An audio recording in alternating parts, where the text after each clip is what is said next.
प्यारे दोस्तों, अस्सलाम वालेकुम। आप देख रहे हैं इरफानी नेटवर्क यूट्यूब चैनल और मैं हूं मोहम्मद इरफान। झारखंड दोस्तों अवैसी को लेकर एक ज़बरदस्त खबर निकलकर सामने आ रही है और जिसके सामने आने के बाद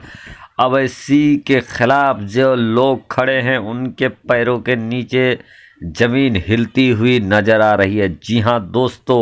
हो गया है महासंग्राम का आगाज़, हो गया है महासंग्राम का आगाज़ और एक बार फिर से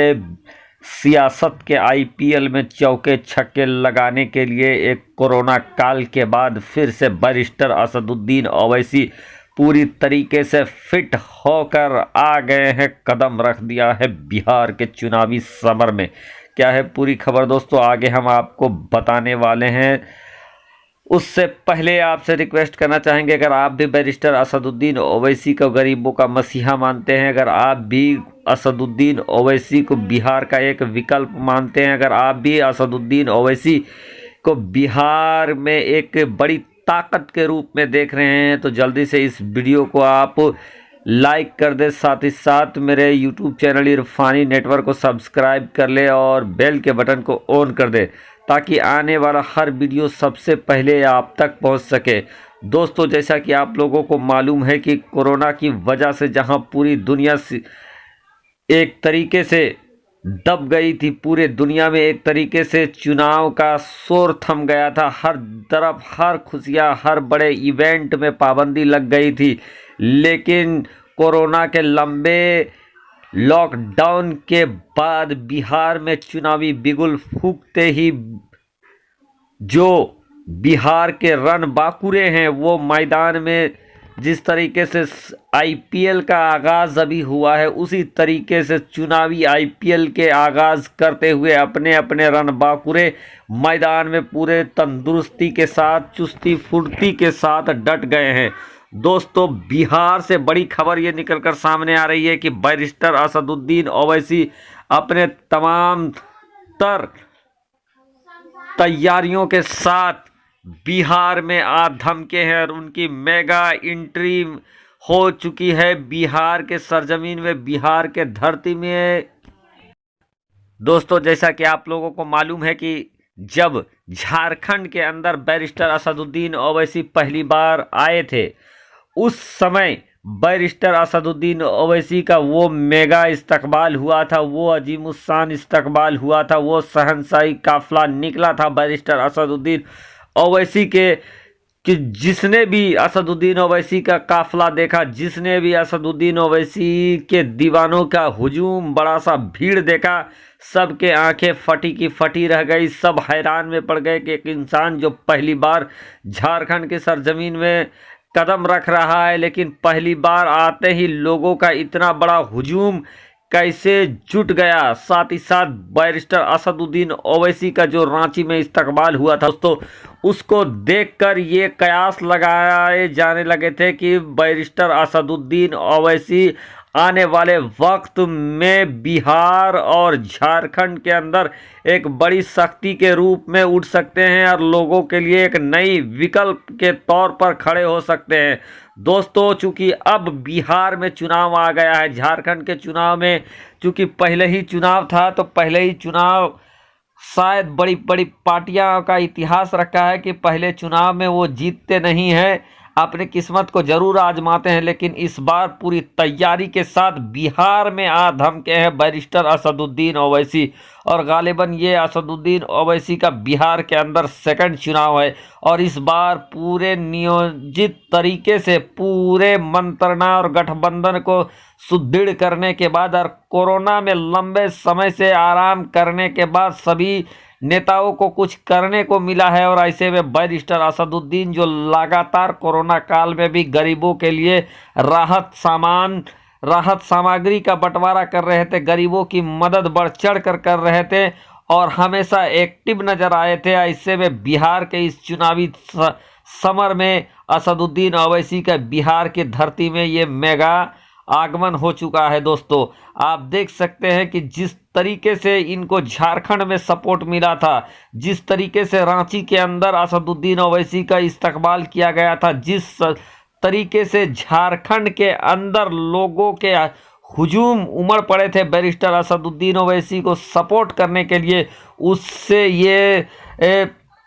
कयास लगाए जाने लगे थे कि आने वाले वक्त में जब बिहार में, झारखंड के बाद जब बिहार में चुनाव होगा, तब फिजा बदलता हुआ नजर आएगा। चूंकि झारखंड और बिहार लगे हुए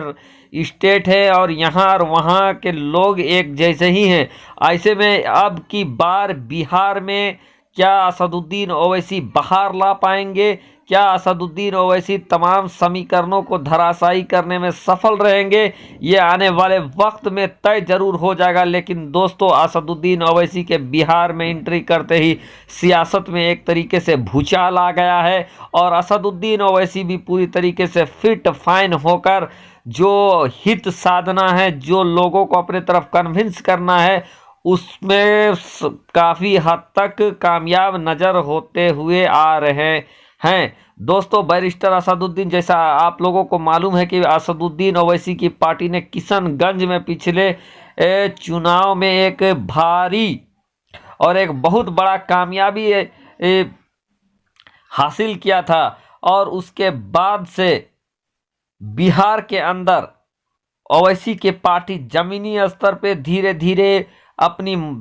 जड़ों को मजबूत करते हुए नजर आ रही थी और उनका जो जमीनी स्तर पे जो काम चल रहा था और जो किशनगंज के सफलता ने बिहार में असदुद्दीन ओवैसी को एक नया स्कोप दिखाया, जिसकी वजह से एक बार फिर बैरिस्टर असदुद्दीन ओवैसी बिहार के समर में पहुंच गए हैं। जी हां दोस्तों, लेकिन जितना आसान बिहार के समर लग रहा है उतना आसान होने को नहीं है, क्योंकि देश के बड़े बड़े धुरंधर बिहार के रन में कूदेंगे। बिहार के इस चुनावी आईपीएल में चौका छक्का लेने के लिए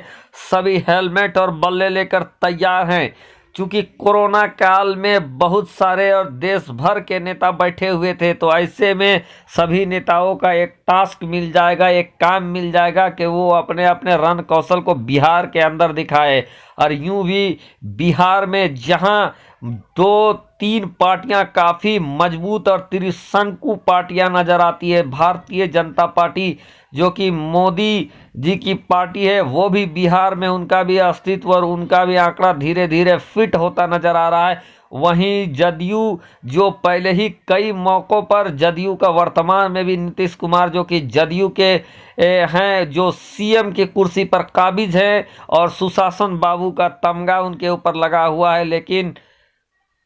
फिलहाल की स्थिति कुछ डामाडोल है। लेकिन तमाम डामाडोल स्थितियों के बावजूद जदयू एक बहुत बड़ा नाम बिहार के अंदर है। उसके बाद दोस्तों, आप बात करें